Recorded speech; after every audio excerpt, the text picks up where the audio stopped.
guys about horse tack.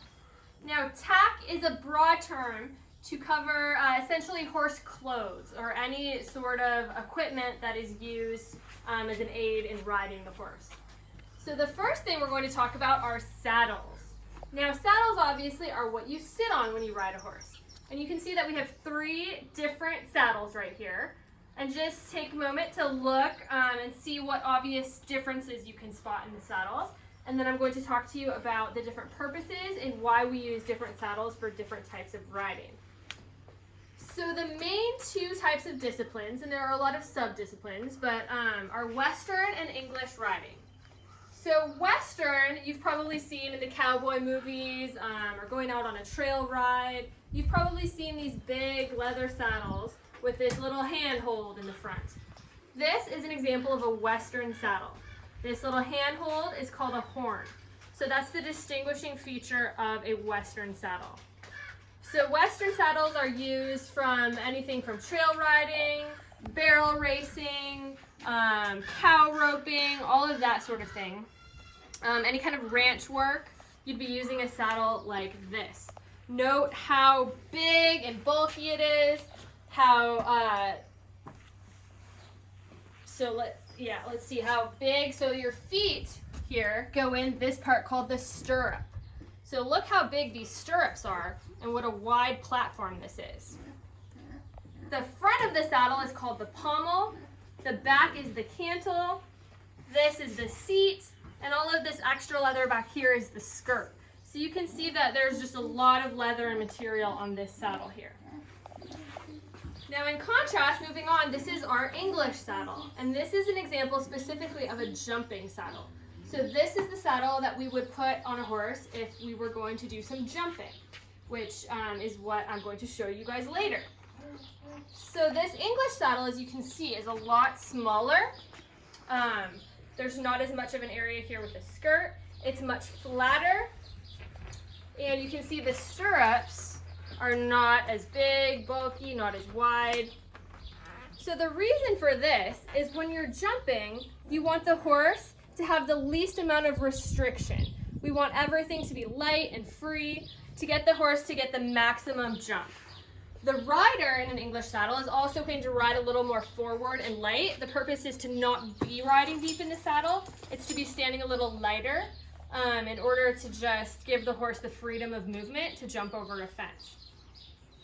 So the Western saddle also, because it's bigger, it distributes a rider's weight a little more evenly. So this is a better saddle for riding long distances or trail rides versus this, because all of the rider's weight is kind of concentrated on this one area in this type of saddle. Now our third type of saddle here is kind of a hybrid. This is an endurance saddle or an Australian saddle. And as you can see, it doesn't have a horn like a Western saddle does, but it does have kind of a raised pommel here. It's also really squishy in the seat, and it's quite a heavy saddle. It's probably about 20 pounds. And it has super wide stirrups, which give you a really good platform and base for your foot. So it makes it very comfortable to go out on long distance trail rides. It's also really good for going up and down steep hills because it really stays centered on the horse. And it has these rings back here that you can attach a second girth.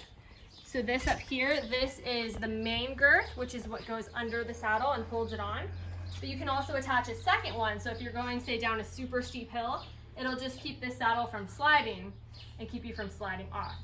So if you were riding, a really long endurance, miles and miles, this would be the most comfortable for a rider and for a horse, because again, it'll distribute the weight for a long amount of time for a long ride. So also, if we're thinking about like traditional battle saddles, they would probably use kind of a hybrid between this one and this one.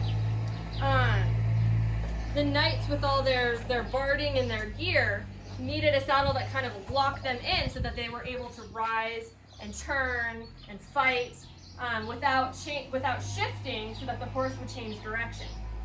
So these kind of stirrups would really come in handy for that because it gives you more of a platform to be able to rise up and push off and be able to turn your body around for things like shooting.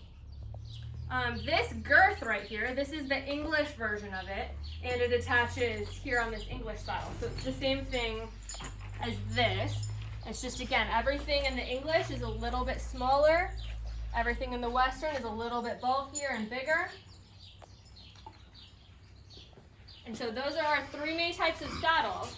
So it's really important to make sure if you're animating something or illustrating something that we have the correct, appropriate gear for what your animal is doing. So if you have a horse jumping, you're not going to want to have one of these big, heavy Western saddles because it really wouldn't allow the horse to do that function. If you're out on a long trail ride or showing battle, you'd want to be in something a little bit more like one of these if you're doing ranch work or something, say, like that. So it's really good to know the differences, the functions of the different kinds of saddles and what they are used for. So then we're going to move along to bridles. So bridles are what goes over the horse's head, and it's what's used to control and steer and stop the horse. So we have a few different types of bridles to show you. This is kind of a classical English bridle. This part right here goes over the horse's neck, and this is what we steer from. These are called the reins, right here. This all would go over the horse's ears and nose, and this metal part is called a bit, and this goes in the horse's mouth. So this is the bit that I use when riding all of my horses, and in the demonstration later, this is what I will be using. So this is called a miler bit. It's very gentle. Some of the snaffle bits, which is what this type of bit is, have a little break in the middle where it kind of pinches on the horse's tongue, and that's how they get them to release the pressure. So this bridle is so gentle that it has this little roller over the top. So it does not really affect the horse in any way. So we have to have pretty well-trained horses to be able to use equipment like this. But it's good to know that any equipment can be harsh if used incorrectly, and any equipment can be used in the right way to get the desired effect. So I'm going to show you now more of a typical Western type bit. This is considered more of a severe bit. This little part in the middle, this is called a port. And so what this is designed to do is this part actually goes up into the horse's soft palate of its mouth. And so it's designed for the horse to move away from that pressure. So horses respond to negative pressure. Now in this case, negative pressure does not necessarily mean bad. It's just moving away from the pressure. So if you're asking the horse to slow down and you pull on this, this part is going to go up into the horse's mouth. So the horse wants to get away from that. So it's going to drop its head to relieve that pressure. So if used very gently with soft hands, this can be a good tool in training, a younger horse. But a lot of times these get misused. So we prefer to just do things a little bit slower and use a gentler, softer bit in general. And there's one last type of bridle and bit that I sometimes use with my horses. This is called a hackamore. So in this case, there is no bit. And this part just goes across the horse's nose, and the reins would attach to here. And so we steer just like we would normally, but there's no bit in the mouth. So it just works on pressure on the sides of the horse's face. So again, we have to have a pretty well-trained horse to be able to do this, but we'd like to be as gentle as possible. So this is the main tack that we would use when we ride our horses: saddles, girths to hold the saddles on, and bridles. And that will conclude our tack demonstration.